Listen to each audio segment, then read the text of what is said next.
Assalamualaikum warahmatullahi wabarakatuh. Halo, saya Vera, dosen Fakultas Kesehatan Masyarakat Universitas Malahayati. Pada pertemuan kali ini, pembahasan kita mengenai ekonomi kesehatan dan pembangunan.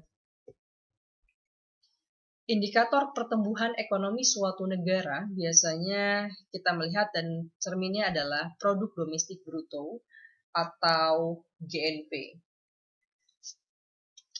Produk domestik bruto merupakan ukuran yang biasanya dipakai untuk mengukur nilai dari seluruh barang dan jasa yang dihasilkan dalam suatu perekonomian. Jadi pertumbuhan ekonomi baik dan buruknya itu dilihat dari PDB-nya berapa. Dan untuk menghitung PDB itu ada 3 pendekatan. Yang pertama pendekatan produksi, pendekatan pengeluaran, dan pendekatan pendapatan. Apa yang dimaksud perhitungan melalui pendekatan produksi? Pendekatan produksi adalah perhitungan PDB melalui nilai tambah barang dan jasa.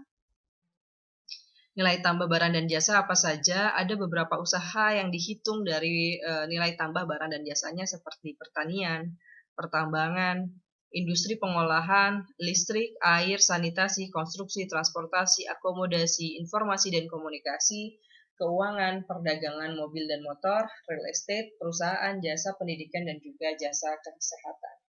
Apa yang dimaksud kemudian dengan perhitungan nilai tambah barang dan jasa? Misalkan contoh kita memiliki perusahaan produksi kain yang miliknya pemerintah.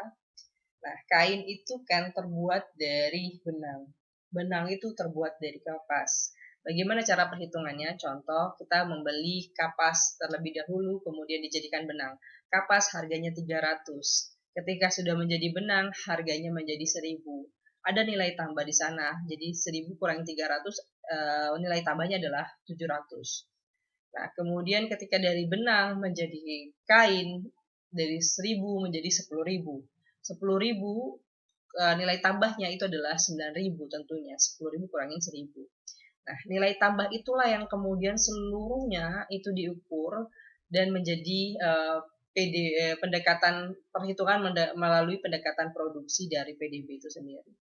Sebenarnya contoh ini juga sudah ada di dalam slide minggu ketiga dan bahkan cara perhitungan beserta rumusnya itu juga sudah ada di slide minggu ketiga. Nanti teman-teman silahkan dibuka kembali.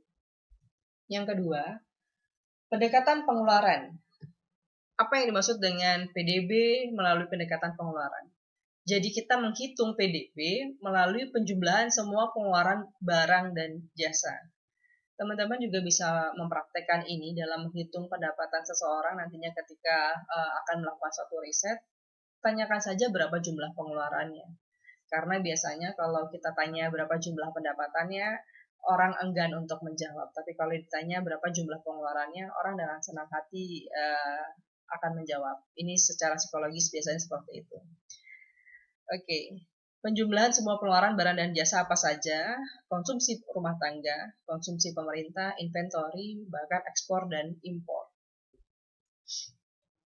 Kemudian yang ketiga, pendekatan pendapatan. Pendekatan pendapatan adalah jumlah balas jasa yang diterima faktor produksi. Cara penghitungnya kita menambahkan upah dan gaji, sewa tanah, buka modal dan keuntungan yang kemudian dipotong pajak penghasilan dan dipotong pajak tidak langsung atau neto. Semua 3 rumus ini sekali lagi ada di minggu ketiga.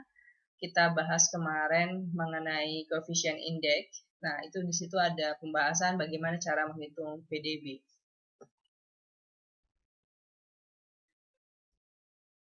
PDB biasanya juga sering menjadi indikator dari kesejahteraan penduduk, indikator tenaga kerja dan pengangguran, dan juga merupakan indikator pendapatan real nasional. Jadi, PDB ini biasanya dilihat bagaimana ekonomi suatu negara, kita akan melihatnya dari PDB-nya. PDB dalam pembangunan kesehatan.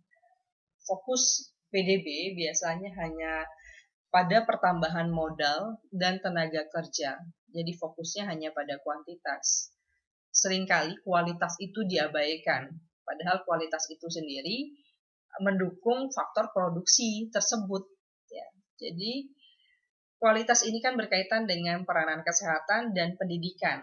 Kalau tadi fokusnya hanya berapa jumlah tenaga kerja, berapa jumlah modal, padahal siapa yang bagaimana cara SDM itu baik, bagaimana modal itu tinggi, yaitu berkaitan dengan peranan kesehatan dan pendidikan yang akan mempengaruhi sumber daya manusia. Ya, jadi berkaitan juga kuantitas itu juga berkaitan dengan kualitas tentunya. Tapi seringkali kita fokus ketika bahas PDB hanya fokusnya pada pertambahan kuantitasnya saja, tidak kualitas seringkali diabaikan.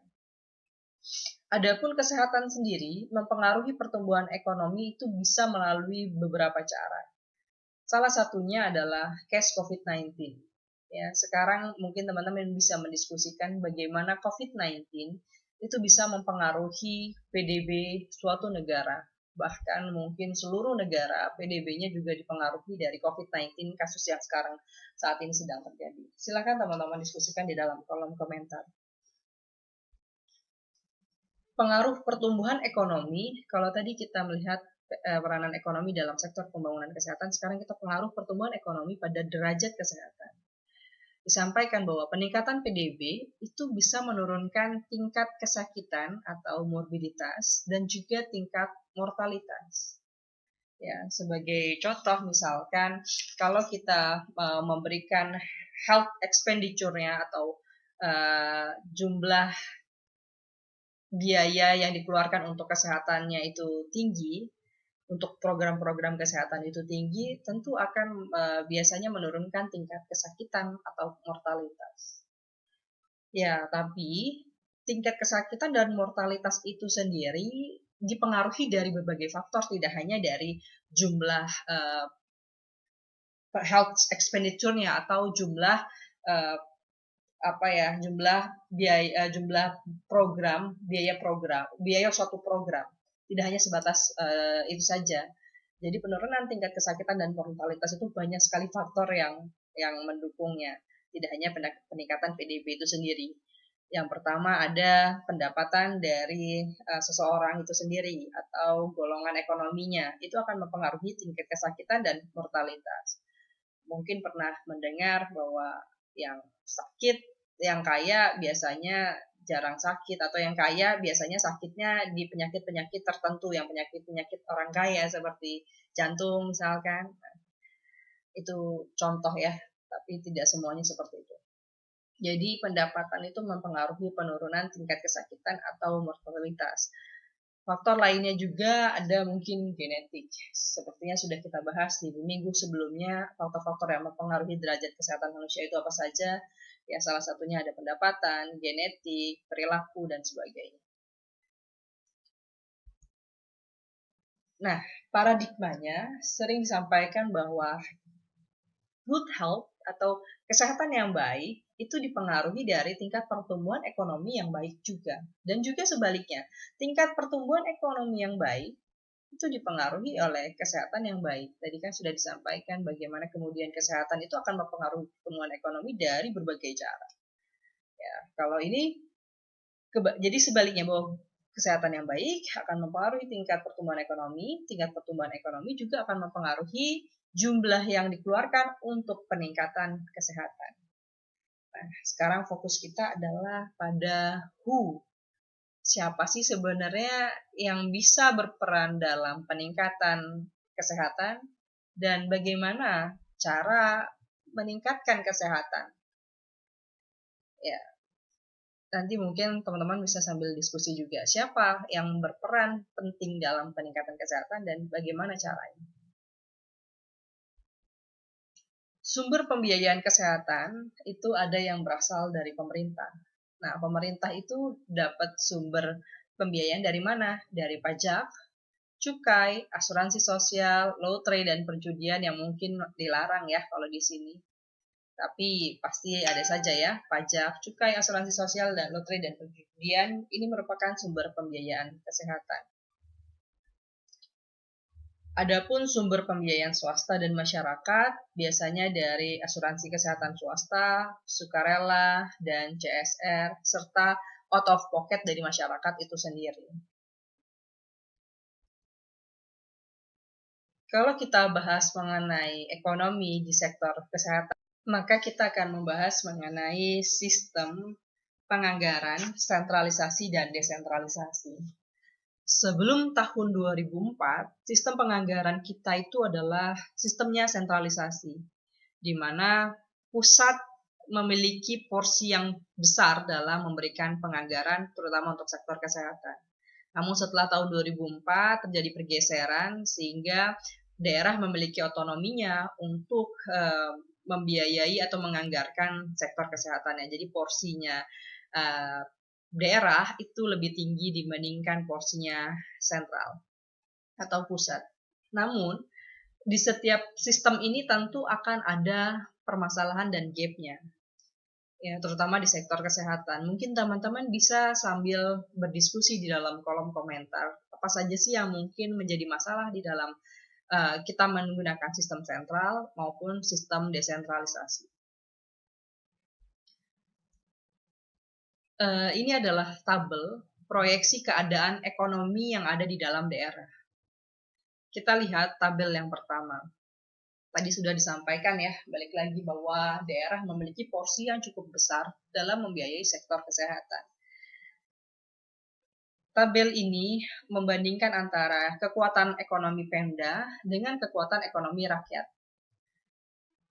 Yang pertama, kekuatan ekonomi Pemdanya tinggi, sedangkan kekuatan ekonomi rakyatnya rendah. Contohnya adalah daerah Papua.